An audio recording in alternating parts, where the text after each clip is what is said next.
Doon ay kukunin nila ang dalawang kopya na may registry number na. May registry number na, yun ay nakarehistro na kayo sa gobyerno. Kayo ay officially married na. At yung dalawa ay papalik sa akin. Yung isa, ibibigay ko sa inyo, at yung isa naman, padadala natin sa tanggapang pangkalata.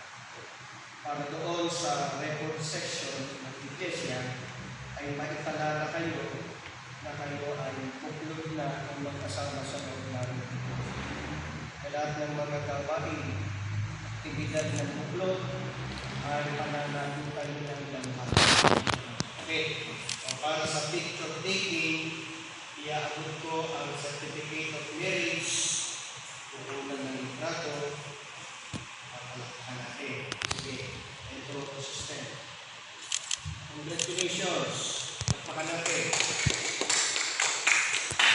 Sige, balik na.